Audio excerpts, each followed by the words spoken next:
1,14,000 जो भर्तियां निकाली हैं राज्य सरकार ने।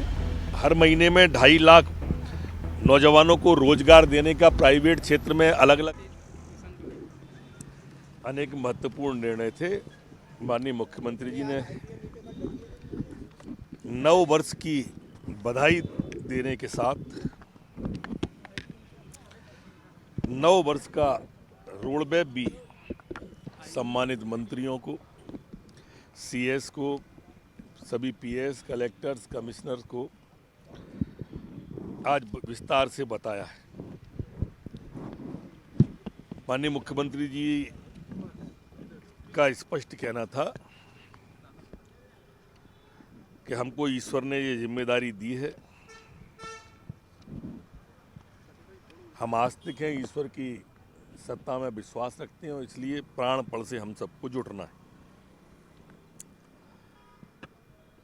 उपलब्धियों के बारे में भी उन्होंने, जो इन 3.5 साल की उपलब्धियां होंगी,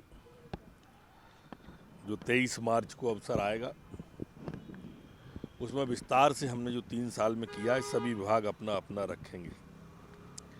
मीडिया के माध्यम से, सोशल मीडिया के माध्यम से वैभवशाली, गौरवशाली और समृद्ध भारत के लिए समृद्ध मध्य प्रदेश बनाने की दिशा में जो किया है वो बताएंगे।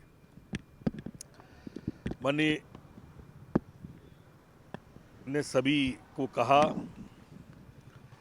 अर्जेंट काम और इम्पोर्टेंट काम दोनों को विभाजित करें।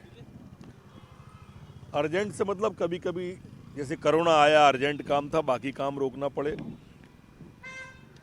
इम्पोर्टेंट काम जो हम करते हैं वो अब जनवरी मास के ही 4 प्रमुख काम हैं जिसमें हमारे मध्य प्रदेश की छवि ग्लोबल स्तर पर बनेगी। ग्लोबल इन्वेस्टर समिति, प्रवासी भारतीय दिवस, माननीय प्रधानमंत्री जी खुद आ रहे हैं, 3 दिन का है ये। खेलो इंडिया और G20 की बैठक, ये जनवरी का है और इसलिए इसमें 0 डिफेक्ट और मैक्सिमम इफेक्ट के साथ हमको इन चारों को देखना है। 1 फरवरी से 15 फरवरी तक, जो जनवरी के बाद फरवरी का प्रोग्राम उन्होंने बताया,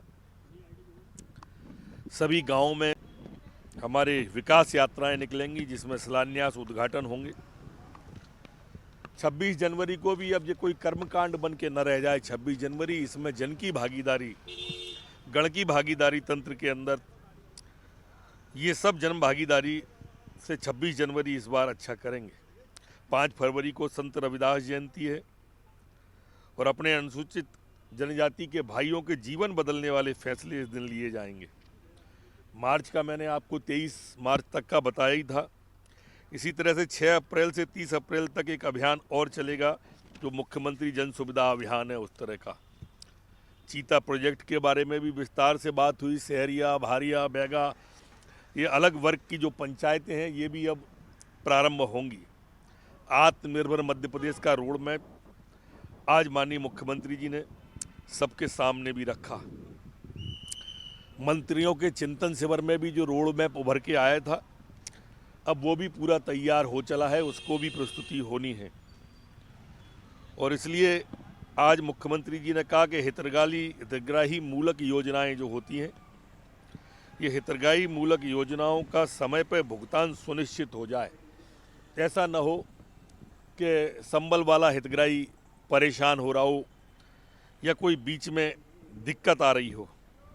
कई विभाग ऐसे हैं जिनकी माइक्रो मॉनिटरिंग अब प्रारंभ करने का भी निर्देश उन्होंने मंत्रियों को, प्रभारी मंत्रियों को दिया।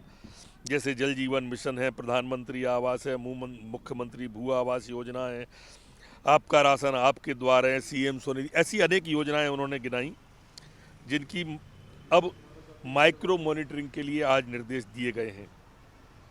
उन्होंने कहा है कि एक अधिकारी अलग से हम तैनात करेंगे, एक अधिकारी अलग से डेडिकेटेड ही रखेंगे जो हमारे बच्चों के छात्रावास होते हैं।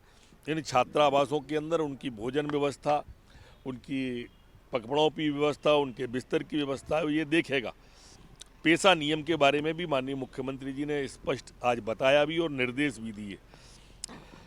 लाभार्थियों से फीडबैक लेने का भी एक सिस्टम के लिए सभी प्रमुख सचिवों को, सम्मानित मंत्रियों को कहा गया है कि जो लाभार्थी लोग हैं अपने विभाग से प्रतिदिन 10-5 फ़ोन लगना चाहिए और फीडबैक लेना चाहिए कि ठीक समय पे ठीक तरीके से पहुंच रही है, कोई दिक्कत तो नहीं आ रहा है।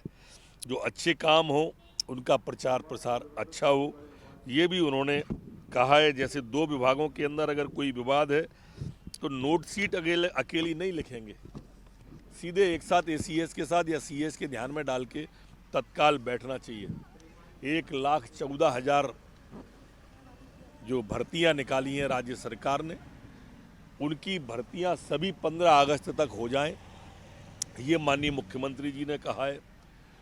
और इसके बाद में सभी विभागों को आज कहा है कि और भर्तियां तलाशें, जिससे नई भर्तियां प्रारंभ करें। हर महीने में 2.5 लाख नौजवानों को रोजगार देने का, प्राइवेट क्षेत्र में अलग अलग सेक्टर में अंशदान प्रमाण पत्र देने का जो अभियान है वो लगातार जारी रहे, ऐसा मुख्यमंत्री जी ने कहा है।